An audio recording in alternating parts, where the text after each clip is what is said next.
तो बेसिकली हमारे पास क्वेश्चन जो मौजूद है, identify the following number as rational number and irrational number and also write in separate column. तो हमें यहाँ पर क्या करने के लिए कहा जा रहा है कि आप आइडेंटिफाई करेंगे इनमें से गिवन नंबर्स में से आपके पास कौन सा रैशनल नंबर है और कौन सा इरेशनल नंबर है और इसको अलग अलग कॉलम में सेपरेट करें।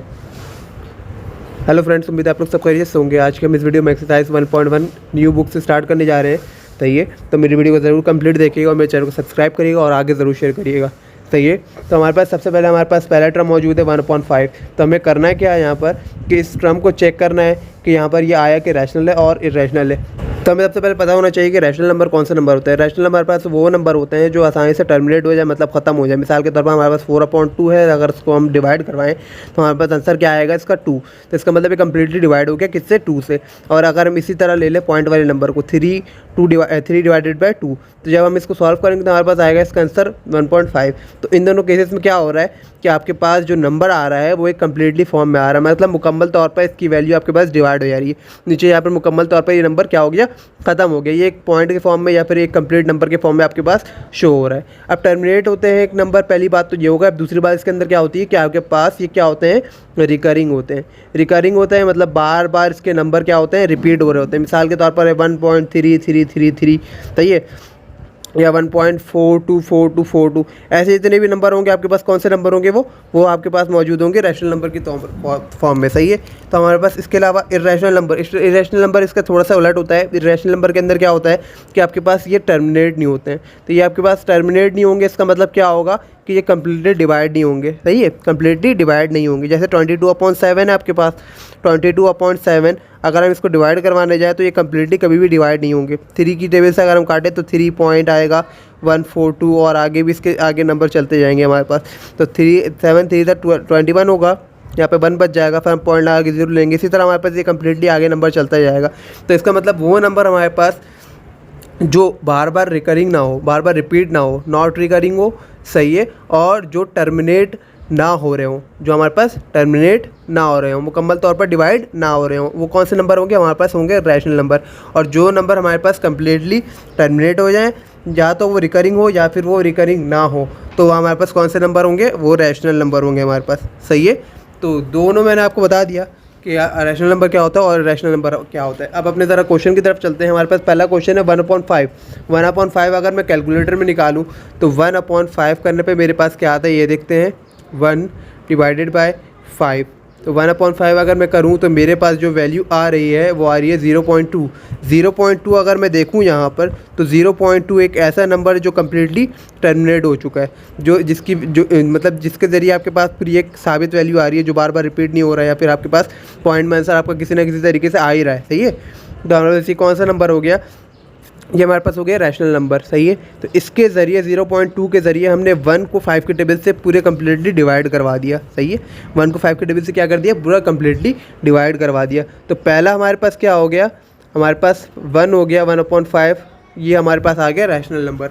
अब अगर दूसरे नंबर की तरफ चलें, दूसरे नंबर की बात करें, √2/8। √2/8 को निकाल देखते हैं, √2 डिवाइडेड बाय 8।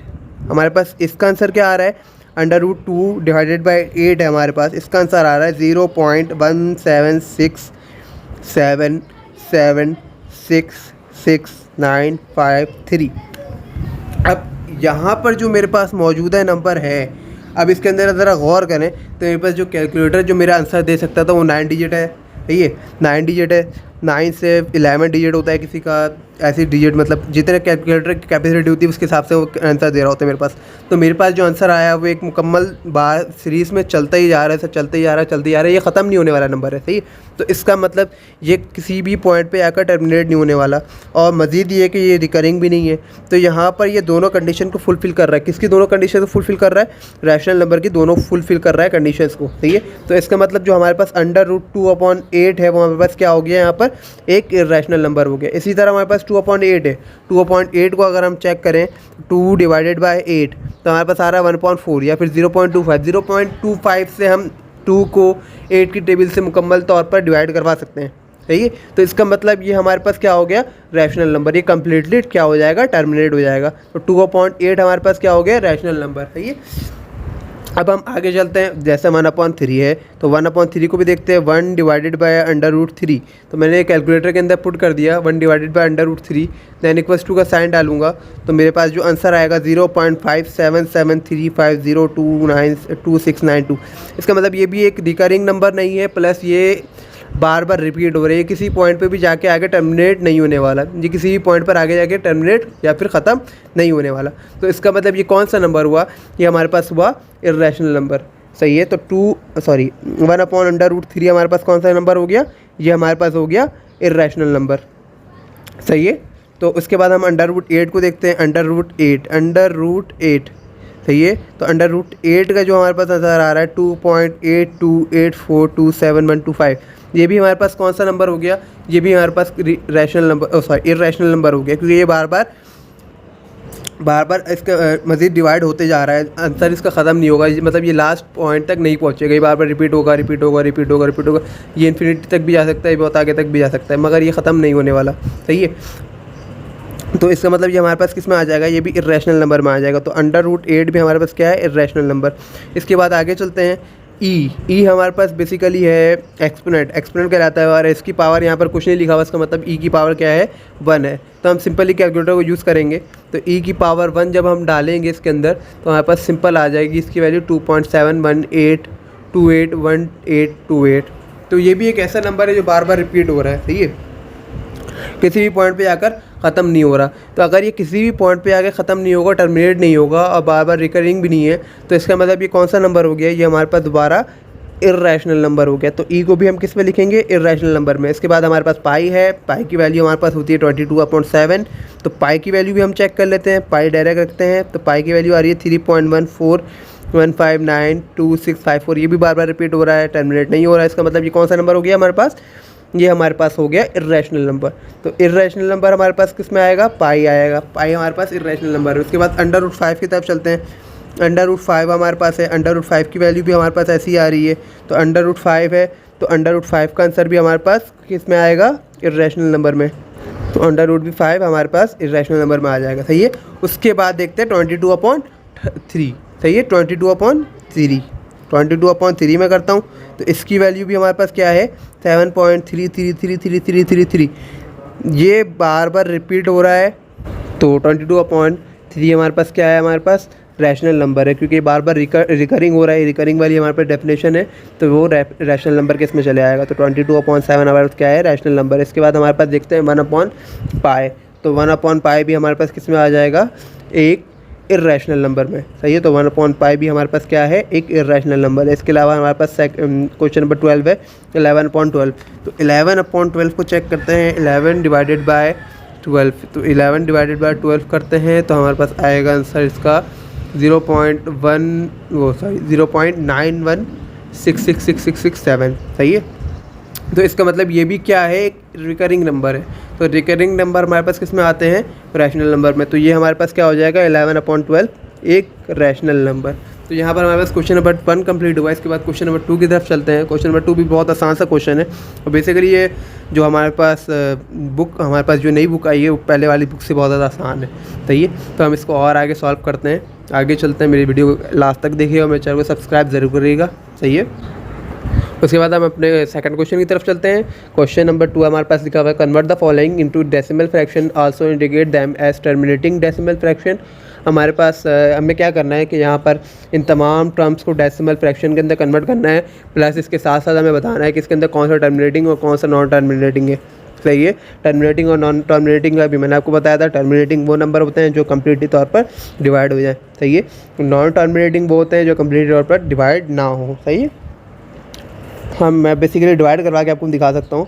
सही है, बेसिकली हमें डिवाइड ही करवाना पड़ेगा, क्योंकि इसके अंदर और कोई काम तो है नहीं, या फिर आप कैलकुलेटर से यूज़ करें। कैलकुलेटर यूज़ करना ज़्यादा बेहतर नहीं रहेगा। अगर ये सवाल बोर्ड में आता तो फिर आपको डिवाइड करवा कर दिखाना पड़ेगा इसको। सही है, जो हमारे पास 5/8 पहला हमारे पास क्वेश्चन है 5/8, तो 5 अंदर चले जाएगा और 8 बाहर रह जाएगा, तो पॉइंट लगाऊंगा मैं और एक 0 ले लूँगा इसके साथ।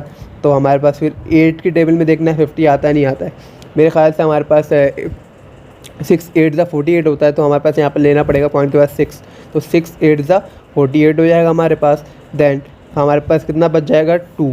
सही है, देन पॉइंट लगा हुआ है तो दोबारा एक 0 मिल जाएगा मेरे। सही है, हमें एक दोबारा 0 यहाँ पर मिल जाएगा। अब दोबारा में इसे डिवाइड करवाना है, 8 है और यहाँ पर नीचे 20 है, तो 8 2 16 होता है, मैं यहाँ पर 2 ले लूँगा, तो 8 2 16 बचा कितना 4, पॉइंट लगा हुआ 1 0 हमारे पास दोबारा आ जाएगा। अब हमें क्या करना है, 40 को डिवाइड करवाना है, तो 8 5 40, ये कम्प्लीटली क्या हो गया, टर्मिनेट हो गया, ख़त्म हो गया। और इसका आंसर जो आ रहा है हमारे पास 0.625 है, तो इसका मतलब ये क्या हो गया, टर्मिनेटिंग है। और ये क्या कहलाएगा हमारे पास, ये हमारे पास कहलाएगा रैशनल नंबर, सही है। इसी तरह हमारे पास क्वेश्चन नंबर 2 है, तो क्वेश्चन नंबर 2 हमारे पास क्या है, 1/15, 1/15 को हम डिवाइड करवाते हैं, 15 अंदर 1 अंदर 15 बाहर, ठीक है। पॉइंट लगाऊंगा मैं, पॉइंट लगा के मेरे पास आ जाएगा 1 0, सही है। तो 1 0 मैंने ले लिया, मैं इसको चलो और सफाई से लिख देता हूँ, पॉइंट लगा के मैंने ले लिया 1 0, ठीक है। अब मुझे 15 के टेबल में 10 आता नहीं, तो मुझे 1 0 और लेना पड़ेगा, तो अब ये हो जाएगा 100, सही है। अब 100 को मैं चेक करूँगा कि ये आया मेरे 15 के टेबल में आता है या नहीं है, ये डिवाइड हो पाएगा नहीं आएगा। तो मैं अगर चेक करूँ तो मैं यहाँ पर 6 ले सकता हूँ, सही है। तो मैं 6 यहाँ पर लेता हूँ। अब मैं 15 को मल्टीप्लाई करवाऊँगा 6 से, तो 15 मल्टीप्लाई बाय 6 मेरे पास क्या आएगा 90, तो मैं यहाँ पर करूँगा 90। अब मेरे पास दोबारा क्या बच गया 10, सही है। दोबारा क्या बच गया मेरे पास 10, सही है। अब दोबारा क्या करना पड़ेगा मुझे, इसका मतलब दोबारा 0 लेना पड़ेगा, तो पॉइंट लगा हुआ तो 1 0 में ऑटोमेटिकली यहाँ पर ले सकता हूँ। दोबारा 6 में लूँगा, फिर 90 आएगा, फिर मैं इसको सॉल्व करूँगा, फिर मेरे पास बचेगा क्या 10, सही है। अब मुझे क्या करना है, दोबारा मुझे सॉरी मैंने यहाँ पर गलत जगह लगा दिया, मुझे दोबारा यहाँ पर 0 लेना है और दोबारा फिर 6 आएगा, फिर यहाँ पर ये क्या होगा, सॉरी 90 होगा, यहाँ पर 90 का दोबारा सॉल्व करेंगे तो दोबारा 10 बचेगा। तो इसका मतलब ये बार बार रिपीट होते जाएगा, ये आगे जाके ख़त्म नहीं होने वाला, सही है। टर्मिनेट तो हो रही है टर्म हमारे पास, मगर ये कम्प्लीटली ख़त्म नहीं हो रही है। तो इसका मतलब ये कौन सा नंबर हो गया कि रैशनल नंबर हो गया, टर्मिनेट नहीं हो रही है, मगर ये हमारे पास क्या हो रही है, रिकरिंग, तो इसका मतलब ये रैशनल नंबर है। नॉन टर्मिनेटिंग टर्म है प्लस ये रैशनल नंबर है, सही है, नॉन टर्मिनेटिंग। बाकी क्वेश्चन इसी तरह मैं और ज़्यादा क्वेश्चन नहीं सॉल्व करवा रहा, मैं आपको थोड़ी थोड़ी हिंट्स दे सकता हूँ कि जैसे 207 है, 207 को भी आपको ऐसे ही डिवाइड करवाना है, सही है। तो 207 अंदर जाएगा और 15 आपके पास बाहर आ जाएगा। 15 के टेबल में आप 207 को पढ़ लें, अगर आपके पास 207 है और इसको मैं 15 के टेबल में कितनी दफ़ा से काट सकता हूँ, 207 है और डिवाइडेड बाय 15, अगर मैं इसको डिवाइड करवाऊँ तो मेरे पास कितना आ जाएगा 13.8 हमारे पास बेसिकली आएगा। तो हमारे पास 13 का मतलब अगर मैं 13 दफ़ा पढ़ूँ तो मेरे पास 15 के टेबल में 13 दफ़ा अगर मैं पढ़ूँ तो मेरे पास आता है हमारे पास 195। तो 195 में यहाँ पर लिख सकता हूँ, उसके बाद फिर पॉइंट लगाऊंगा, फिर दोबारा इसको चेक करूँगा, तो हमारे पास कितना बच जाएगा 5 7 12 यहाँ पर हमारे पास बच जाएगा, सही है। तो पॉइंट लगा के 1 0 आ जाएगा, तो 15 8 जब होता है 120, तो हमारे पास ये कम्प्लीटली क्या हो गया, टर्मिनेट हो गया। तो इसका मतलब ये टर्मिनेटिंग टर्म है। टर्मिनेटिंग टर्म का मतलब क्या हो गया, हमारे पास ये एक रैशनल नंबर है, सही है। मैं आपको साथ साथ दोनों चीज़ें बताते जा रहा हूँ ताकि आपके पास पुराना वाला क्वेश्चन का भी रिवीजन होते जाए, सही है। तो बाकी ये क्वेश्चन मैं नहीं करवा रहा क्योंकि ये आसान से क्वेश्चन है, इतने ज़्यादा मुश्किल नहीं है। ये 3 क्वेश्चन आपके हैं, इसके बाद अगले क्वेश्चन की तरफ चलते हैं हम, सही है। फिर क्वेश्चन नंबर 3 में हमारा क्या कहा जा रहा है कि नंबर लाइन के ऊपर आपको इन रैशनल नंबर को क्या करना है, प्लॉट करना है। तो नंबर लाइन हमारे पास क्या होती है, एक सिंपली एक ग्राफ की तरह लाइन होती है जो हमारे पास दोनों साइड के ऊपर प्लस वाली वैल्यू की तरफ भी एक्सटेंड हुई भी होती है और माइनस वाली वैल्यू की तरफ भी क्या हुई भी होती है, एक्सटेंड हुई होती है। इसका ओरिजिन क्या होता है, 0 होता है, सही है। तो ये दोनों तरफ एक्सटेंड हुई होती है इन्फिनिटी तक। अब हमारे पास बेसिकली वैल्यूज़ को देखना पड़ता है और इसे इस लाइन के ऊपर प्लॉट करना पड़ता है। प्लस की तरफ भी हम प्लॉट करते हैं, माइनस की तरफ भी प्लॉट करते हैं। प्लस की तरफ हमारे पास वैल्यू हमेशा क्या होती है, इंक्रीज़ होती है, और माइनस की तरफ हमारे पास वैल्यू क्या होती है, डिक्रीज़ हो रही होती है, सही है। तो हम सबसे पहले 8/10 जो हमारे पास पहला क्वेश्चन है, हम इसको कन्वर्ट करेंगे फ्रैक्शन से डेसिमल के अंदर, क्योंकि हमें देखना है ये कौन सी वैल्यू है जिसके ज़रिए हम इसको बासानी ग्राफ के ऊपर कन्वर्ट कर सकते हैं, प्लॉट कर सकते हैं। तो ये हमारे पास 0.8 है। तो इसका मतलब मेरा जो पॉइंट स्टार्ट होगा 0 होगा और जो मैक्सिमम वैल्यू मैं लेके जाऊँगा यहाँ पर वो 1 तक लेके जाऊँगा और इसको इन्फिनिटी तक लेके जाके छोड़ दूँगा, ये इन्फिनिटी तक जाएगा, सही है। इन्फिनिटी का एरो में लगा के यहाँ पर इसको छोड़ दूँगा, ठीक है। और सेकंड साइड की तरफ मेरे पास क्या आएगा, -1 और -1। अब मुझे बीच में 0 और 1 के दरमियान 0.8 तक पॉइंट को प्लॉट करना है, ठीक है। 0.8 वाला पॉइंट मुझे नंबर लाइन के ऊपर प्लॉट करना है।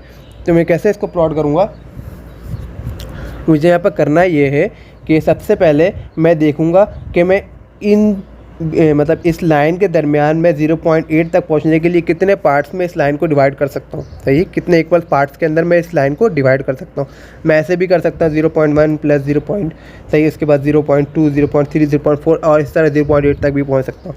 या फिर मैं इसको मल्टीपल के तौर पर ले लूँ 0.2, 0.4, 0.6 और 0.8 पे पहुँचूँ, फिर हमारे पास आ जाए 1। तो मेरे पास दोनों तरीके यहाँ पर मेरे पास वैलिड है। तो मैं क्या करूँगा, नीचे वाले तरीके को ले लूँगा 0.2 वाला, 0.2 वाले तरीकों को ले लूँगा। अब मुझे क्या करना है, पॉइंट के अंदर मैंने कन्वर्ट कर दिया, मगर मेरे पास क्वेश्चन किस में था, फ्रैक्शन के अंदर, तो मैं दोबारा इसको फ्रैक्शन के अंदर कन्वर्ट करूँगा। फ्रैक्शन के अंदर कन्वर्ट करूँगा तो 0.2 का फ्रैक्शन 1/5, सही है, 0.4 का फ्रैक्शन हमारे पास 2/5, या फिर हम इसको 4/5 भी लिख सकते हैं, सही है, 4/10, दोनों बात बराबर है। इसके अलावा हमारे पास 0.6 का फ्रैक्शन मेरे पास क्या होगा, 3/5 या फिर 6/10, सही है, दोनों बात एक ही है मेरे पास, सही है। या फिर मैं 0.8 लूँ, 0.8 का फ्रैक्शन मेरे पास क्या होगा, 8/10, या फिर ये मेरे पास या फिर मैं इसकी जगह ले लूँ 0.8 की जगह पर फ्रैक्शन के तौर पर 4/5, सही है। तो मैं नीचे वाले, अब मुझे यहाँ पर बेसिकली यहाँ पर करना क्या है, मुझे इसके ऊपर सबसे ज़्यादा गौर करना पड़ेगा। अब यहाँ पर क्योंकि क्वेश्चन 8/10 की फॉर्म में, हमें 8/10 को प्रेजेंट करना है ना, तो हम वो वैल्यू लेंगे जिसके नीचे हमारे पास 10 वाली वैल्यू आ रही है, तो ये 10 वाली वैल्यू को हमें लेना पड़ेगा ताकि हम इसको पॉइंट को ग्राफ के ऊपर प्लॉट कर सकें। तो हम यहाँ पर 10 वाली वैल्यू को लेंगे, 1/5 वाली वैल्यू को नहीं लेंगे, सही है। तो हम स्टार्ट करेंगे, सबसे पहले हमारे पास 0.2 आएगा, उसके बाद फिर 0.4, उसके बाद 6 और 8, सही है। हमें इस बात का ध्यान रखना है कि तमाम के तमाम टर्म्स के दरमियान का डिस्टेंस एक जैसा होना चाहिए। यहाँ से लेके यहाँ तक 0.2 से 0.4 का दरमियान का डिस्टेंस 0.2, 0.4 से 0.6 का डिस्टेंस 0.2, 0.6 से 0.8 का डिस्टेंस 0.2। मतलब इन पॉइंट्स को हमें इक्वल पार्ट्स के अंदर डिवाइड करना है। ऐसा ना हो कि पहला पॉइंट मैं ले लूँ 1.5, उसके बाद ले लूँ मैं डायरेक्ट 1.9, तो ऐसा नहीं होना चाहिए। और इससे पहले मैं एक पॉइंट ले चुका हूँ 1.25, तो ऐसा नहीं होना चाहिए। तमाम के तमाम पॉइंट्स के दरमियान का डिस्टेंस क्या होना चाहिए, एक जैसा होना चाहिए। अब मैं अपने पॉइंट को प्लॉट करूँगा। सबसे पहला पॉइंट मेरे पास क्या आएगा, सबसे पहला पॉइंट मेरे पास क्या आएगा 0.2 का मैं अगर मैं कन्वर्ट करूँ तो 2/10, तो सबसे पहला पॉइंट मेरे पास क्या आएगा 2/10। उसके बाद क्या आएगा 4/10, फिर 6/10, उसके बाद 8/10 और लास्ट में 1। सेम इट इज़, मैंने इस पॉइंट को 8/10 पे लाकर यहाँ पर मार्क आउट कर दिया, सही है। अब मुझे माइनस वाली टर्म को भी यहाँ पर काउंट आउट करवाना है, सही है। तो माइनस का 2/10, माइनस का 4/10, माइनस का 6/10, सही है। उसके बाद माइनस का 8/10। तो मुझे दोनों वैल्यूज़ को दोनों तरफ आपको मार्क आउट करवाना पड़ेगा। इसी तरह हमारे पास दूसरा क्वेश्चन भी है। दूसरा क्वेश्चन हमारे पास क्या है, माइनस का 8/10। तो माइनस का 8/10 मैं आपको इसी क्वेश्चन के अंदर बता सकता हूँ कि 8/10 आपने जिस तरह यहाँ पर प्लॉट किया, इसी तरह आप सिर्फ और सिर्फ यहाँ पर माइनस के 8/10 को मार्क आउट कर दोगे, तो 8/10 और माइनस का 8/10 आपको दोनों मिल जाएगा। मगर आपको एक बात याद रखनी है, अगर आपको 8/10 शो करना है तो ये पूरी लाइन अलग बनेगी। माइनस का 8/10 शो करना है तो आपको पूरी एक लाइन अलग बनानी पड़ेगी। तो मैंने यहाँ पे एक साथ कर दिया ताकि मेरी वीडियो ज़्यादा लंबी ना हो, सही है। उसके अगले वाले क्वेश्चन की तरफ चलते हैं। 1/4, सही है। ये भी हमारे पास क्या है, फ्रैक्शन के अंदर मौजूद है। फ्रैक्शन के अंदर से हमें किस में कन्वर्ट करना है, पहले डेसिमल के अंदर। 4 × 1, 4 × 4 प्लस का 1, तो ये हो गया 5/4। तो 5/4 का अगर मैं डेसिमल निकालूँ, डेसिमल पॉइंट मेरे पास क्या आ रहा है ताकि मैं समझने में आसानी हो जाए, तो डेसिमल अगर मैं निकालूँ यहाँ पर 5/4, तो इसका डेसिमल मेरे पास आएगा 1.25। तो 1.25 मुझे लाना है। पॉइंट मेरा कहाँ से स्टार्ट होगा, 0 से जाएगा इन्फिनिटी तक, दोनों साइड पर, माइनस में भी और प्लस में भी, सही है। तो और जाना कहाँ तक है मुझे, 1.25 तक। मैं 0 यहाँ पर लेता हूँ, मेरा 1 यहाँ पर है, मैं यहाँ पर इसको यहाँ पर ले लूँगा 1.25, सही है। सेम रेट यहाँ पर भी मैं ये करूँगा, यहाँ पर मेरा 1 है और लास्ट में मेरा 1.25। तो मुझे इक्वल पार्ट्स में डिवाइड करना है। तो अगर मैं देखूँ 0 से 1 के दरमियान मुझे फासला लेना पड़ेगा कितना, 0 से 1 के दरमियान मुझे हर एक पार्ट्स को कितने बराबर लेना पड़ेगा, 0.25 के बराबर लेना पड़ेगा। क्योंकि हमारे पास 1 एक बोल नंबर है, सही है। उसके बाद हमें मज़ीद कितना चलना पड़ेगा, 1.25 माइनस का 1, तो मेरे पास बचेगा 0.25। तो एक तरीका आपके पास ये भी है कि आपको कितना डिस्टेंस लेना है, मतलब कहाँ से आपको पहली वैल्यू लेनी है, किस वैल्यू से आपको स्टार्ट करना है। अगर आप 0.8 वाले क्वेश्चन को देखेंगे तो 1 अगर मैं माइनस करवा दूँ 0.8 से, तो मेरे पास जो आएगा 2 आएगा। तो मतलब तमाम वैल्यूज़ के दरमियान 0.2 का बीच में गैप आएगा या फिर 0.2 से आपके पास क्वेश्चन स्टार्ट होगा। सिमिलरली यहाँ पे भी है 0.5 से आपके पास पहली वैल्यू होगी। 0.5 है तो मैं अगर इसको कन्वर्ट करूँ फ्रैक्शन के अंदर, तो फ्रैक्शन के अंदर मेरे पास ये जाने के बाद होता है 1/4, सही है। 0.25 में अगर मैं 0.5 प्लस करूँ तो 0.5 होता है, तो 0.25 और 255 करवा देगा तो ये हो जाएगा 1/2, सही है। उसके बाद 0.75 अगर मुझे लाना है तो मुझे इसके अंदर 0.5 और ऐड करवाना है, तो मैं करवाऊँगा तो ये कन्वर्ट हो जाएगा 3/4 के। मैं आपको करके भी दिखा देता हूँ। 0.75 इक्वल्स टू 3/4, तो मेरे फ्रैक्शन क्या आ रहा है 3/4। तो अगली वैल्यू मेरे पास क्या होगी 3/4। अब इसके बाद मेरे पास 1 आएगा, फिर उसके बाद 0.75 के अंदर 0.25 प्लस करूँगा तो 1 आएगा, फिर उसके बाद क्या आएगा 1.25। तो 1.1 में 25 में प्लस करूँगा तो 1.25 आएगा। 1.25 का फ्रैक्शन मेरे पास ऑलरेडी गिवन है 1/4, सही है। तो मैं अपने पॉइंट्स को यहाँ पर प्लॉट करना स्टार्ट करता हूँ। पहली वैल्यू 0.5, सही है। 0.5 मुझे फ्रैक्शन में लिखना है, यहाँ पर मुझे पॉइंट में नहीं लिखना है, ये बात हमेशा याद रखिएगा। तो ये पहली वैल्यू हमारे पास आएगी 1/4। अगली वैल्यू मेरे पास क्या आ जाएगी 1/2, उसके बाद 3/4, उसके बाद मेरे पास आएगा 1, फिर उसके बाद मेरे पास लास्ट वाली वैल्यू 1/4, सही है। आगे वैल्यू होती तो हमें आगे भी इसी तरह फ्रैक्शन के अंदर कन्वर्ट करके दिखाना पड़ता। सिमिलरली आगे चलते हैं। नेगेटिव साइड पे भी हमें दिखाना है, मगर जो वैल्यू हमारे पास चाहिए थी हम इसको यहाँ पर पॉइंट आउट कर लेंगे, मार्क आउट कर देंगे, सही है। तो अब सेकंड साइड की तरफ चलते हैं। 1/4 माइनस का, सही है। उसके बाद 1/2 माइनस का, फिर 3/4 माइनस का, देन 1, फिर माइनस का 1/4, सही है। अब अगर आप अपना क्वेश्चन नंबर 4 देखें तो क्वेश्चन नंबर 4 के अंदर यही है बेसिकली, माइनस का 1/4। तो माइनस का 1/4 अगर मैं लोकेट करना चाहूँ इसी क्वेश्चन के ज़रिए तो मैं कर दूंगा यहाँ पर इस वाले पॉइंट के अंदर। सॉरी, यहाँ पे आएगा मेरे पास ये वाला पॉइंट जो मेरे पास कहलाएगा माइनस का 1/4 मेरे पास इस वाले पॉइंट के ऊपर आ जाएगा, सही है। तो मैं दोनों क्वेश्चन को एक साथ कर लूँ ताकि आपके पास वीडियो शॉर्ट हो जाए, ज़्यादा लंबी नहीं हो। उसके बाद मैं लास्ट अपना लास्ट क्वेश्चन करते हैं, सही है। लास्ट क्वेश्चन क्या है मेरे पास 2/3। तो 2/3 है मेरे पास। 2/3 किसके बराबर होता है चेक करते हैं डेसिमल के अंदर। 2/3 को मैं लिखता हूँ और 2/3, तो मेरे पास आएगा 2/3 का फ्रैक्शन किसके बराबर होगा 0.6666 है ये। तो 2/3 मुझे प्लॉट करना है। पहले रूल को अप्लाई करूँगा, माइनस वाले टेक्निक को लगाऊंगा, ठीक है। तो अगर मैं 1 माइनस करवा दूँ, 1 से माइनस करवा दूँ अपने आंसर को 0.666 से, तो मेरे पास जो वैल्यू आएगी मुझे इतना ही डिस्टेंस लेना पड़ेगा, मतलब 1/3 मुझे डिस्टेंस के फॉर्म में लेना पड़ेगा। तो मैं अगर डेसिमल में कन्वर्ट करूँ तो मेरे पास 0.33 होगा, सही है। तो मैं 1/3 हर एक पॉइंट पर डिस्टेंस के तौर पर लूँगा। मैं यहाँ पर थोड़ा डायरेक्ट कर रहा हूँ कि मुझे पता है ये टेक्निक, मैं इससे पहले भी ये क्वेश्चन सॉल्व कर चुका हूँ, ठीक है। मतलब मैंने इंटरनेशनल टेस्ट दिया था, उसके अंदर मैंने ये क्वेश्चन को सॉल्व किया था, इसकी वजह से मुझे थोड़ी बहुत टेक्निक इसके बारे में मालूम है। तो ये तो 1 में माइनस करवाऊँगा 2/3 से, तो जो मेरे पास आंसर आएगा वो मुझे उसी डिस्टेंस को मुझे लेके फॉलो करना है। 3 माइनस का 2/3, तो 1/3 मेरे पास आएगा इसका आंसर। तो मुझे 1/3 हर एक पॉइंट, मतलब पहला पॉइंट जो आएगा 0 के पास वो 1/3 का आएगा, और जाना कहाँ तक है 2/3 तक। तो पॉइंट मैं दोनों तरफ ले लूँगा, दोनों तरफ मैंने पॉइंट ले लिया। आप स्केल से बनाइएगा ताकि साफ सुथरा नजर आए, सही है। 0, 1, सही है, और फिर 2/3 यहीं कहीं पे होगा। अभी चेक करते हैं हम 1 माइनस का, सही है। 0, 1 प्लस का 1 माइनस का, इस साइड आएंगे तो प्लस इंक्रीज़ होगा, इस साइड आएंगे तो डिक्रीज़ होगा, सही है। तो हम अपने पॉइंट को प्लॉट करना शुरू करते हैं। पहला पॉइंट हमारे पास है 1/3, सही है। 1/3 में प्लस 1/3 करेंगे तो हमारे पास अगला पॉइंट क्या आएगा 3 + 3 2/3। तो अगला पॉइंट हमारे पास क्या आ गया 2/3, सही है। उसके बाद दोबारा 1/3 ऐड करते हैं तो क्या होगा 3/3। इसका मतलब अगला पॉइंट हमारे पास क्या आ गया 1, तो 1 हमने यहाँ पे ऑलरेडी लिख लिया, तो हमारे पास पॉइंट आ गया 2/3, तो हम इसको मार्क आउट कर लेंगे, सही है। सिमिलरली यहाँ पर हम अगले पॉइंट की तरफ चलेंगे, सॉरी सेकंड साइड की तरफ चलेंगे। सेकंड साइड के ऊपर सिर्फ और सिर्फ माइनस का साइन लगाना और ये टर्म दोबारा रिपीट कर देनी है, माइनस का 2/3।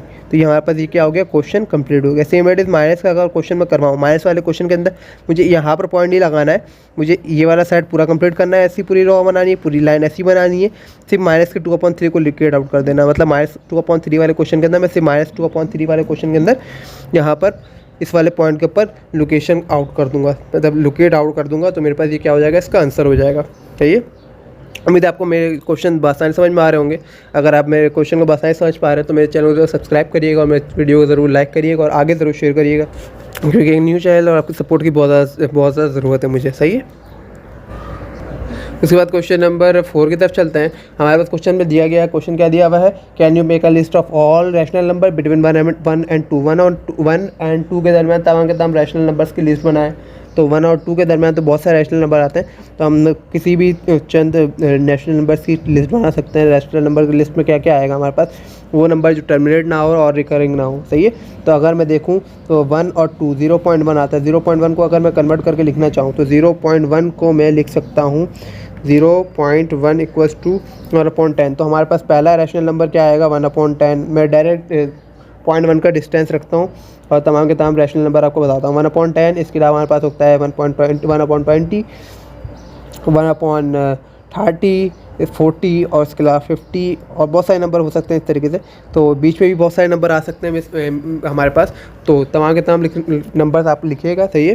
तो मैंने आपको सिर्फ और सिर्फ एक हिंट दे दी है कि आप इस तरह से आप अपनी लिस्ट बना सकते हैं रैशनल नंबर की। अब इसके बाद क्वेश्चन नंबर 5 है। क्वेश्चन नंबर 5 के अंदर में क्या कहा जा रहा है, give reason why pi is an irrational number. Pi why irrational number क्यों है। तो इर्रेशनल नंबर की हमारे पास क्या कंडीशन थी कि वो क्या हो, नॉन टर्मिनेटिंग हो और प्लस नॉन रिकरिंग हो। तो हम अगर पाई की वैल्यू को चेक करते हैं 3.149 और 152 ऐसी कुछ वैल्यू हमारे पास, इसके आगे भी कंटिन्यू है। तो इसमें क्या हो रहा है कि नॉन टर्मिनेटिंग है, तो पहली कंडीशन हमारे पास क्या हो गई, नॉन टर्मिनेटिंग है। चाहिए तो लिख देंगे non terminating and non recurring. Non recurring भी है और नॉन टर्मिनेटिंग भी है। तो दोनों कंडीशन इसके ऊपर पाई के ऊपर फिल फिक्स होती है। तो इसका मतलब पाई हमारे पास क्या है, रैशनल नंबर। तो हमने यहाँ पर इसका रीज़न बता दिया कि नॉन टर्मिनेटिंग और नॉन रिकरिंग है, तो इसकी वजह से हमारे पास ये क्या है, रैशनल नंबर है। उसके बाद क्वेश्चन नंबर 6 है। क्वेश्चन नंबर 6 हमारे पास क्या है, tick the correct answer. 5/7 is an example of irrational number. 5/7 irrational है या नहीं है। सही है। 5/7 हमारे पास इर्रेशनल है या नहीं है। तो हम कैलकुलेटर को यूज़ करेंगे भाई, किस लिए हमने लिया है कैलकुलेटर, कैलकुलेटर को यूज़ करेंगे 5/7। तो 5/7 अगर मैं करूँ तो मेरे पास आता है 0.714। सही है। 2857 में। इसका मतलब ये क्या हुआ, हमारे पास ये एक इर्रेशनल नंबर है, तो ये क्या हो गया, ट्रू हो गया। हम इसके अंदर क्या लगा देंगे, टिक लगा देंगे। उसके बाद हमारे पास दूसरे में लिखा हुआ है पाई इज़ एन इर्रेशनल नंबर। तो पाई हमारे पास इर्रेशनल नंबर है, हाँ पाई हमारे पास इर्रेशनल नंबर है। उसके बाद 0.31951। सही है। 0.31591 is an example of non terminating and non repeating decimal fraction. क्या ये एग्जाम्पल है नॉन टर्मिनेटिंग और नॉन रिपीटिंग डेसिमल फ्रैक्शन की, हाँ ये है। तो इसका मतलब यहाँ पर भी क्या होगा, टिक आउट हो जाएगा। इसके बाद 0.123 is an example of recurring decimal fraction. क्या हमारे पास माइनस का 0.123 एक रिकरिंग डेसिमल फ्रैक्शन है। क्या ये दोबारा बार बार रिपीट हो रहा है, नहीं, क्योंकि 1 आ रहा है, उसके बाद 2 आ रहा है, उसके बाद 3 आ रहा है, मगर ये दोबारा रिपीट नहीं हो रहा है। तो इसका मतलब ये क्या हो जाएगा, एक मतलब ये रिकरिंग नहीं है हमारे पास, ये क्या है, एक रिकरिंग नंबर नहीं है। तो इसका मतलब ये क्या हो गया, गलत हो गया। तो हम यहाँ पर क्या करेंगे, फॉल्स। सही है, क्रॉस लगा देंगे। ठीक है। इसके बाद हमारे पास अगला में कहा जा रहा है कि 1/3 and 2/3 are lying between 0 and 1। 0 और 1 के दरमियान ये लाई करता है, लाई बिटवीन 0 and 1। तो 1/3 करते हैं, 1/3 की वैल्यू क्या आ रही है, सॉरी मैंने कुछ गलती कर दी, 1/3। तो 1/3 की हमारे पास वैल्यू आ रही है 0.33। हाँ हमारे पास 0.3 तो लाई करता है 0 और 1 के दरमियान, मगर 2/3 को भी चेक करते हैं, 2/3 हमारे पास 0 और 1 के दरमियान लाई करता है, हाँ करता है। तो इसका मतलब ये क्या हो गया, हमारे पास इसका आंसर हो गया टिक। सही है। उसके बाद लास्ट वाले को देखते हैं। 1/3 is an example of rational number. 1/√3 is an example of rational number. क्योंकि ये रैशनल नंबर नहीं है, क्योंकि क्वेश्चन नंबर 1 में हमने यही देखा था कि रैशनल नंबर नहीं है। इसका मतलब ये क्या हो गया, इसका आंसर रॉन्ग। सही है। तो यहाँ पर हमारी आज की वीडियो कंप्लीट हो गई है। सही है। तो उम्मीद है आपको मेरी वीडियो पसंद आई हो। तो मेरे चैनल को ज़रूर सब्सक्राइब करिएगा और लाइक ज़रूर करिएगा और आगे ज़रूर शेयर करिएगा। और आने वाली नई वीडियोज़ के लिए मेरे चैनल को ज़रूर सब्सक्राइब करिए और मेरे चैनल के बेल आइकन को ज़रूर दबा दीजिएगा, सही, जिससे आपको सबसे पहले मेरी वीडियो मिल जाएगी, सही है। Thank you very much for watching the video.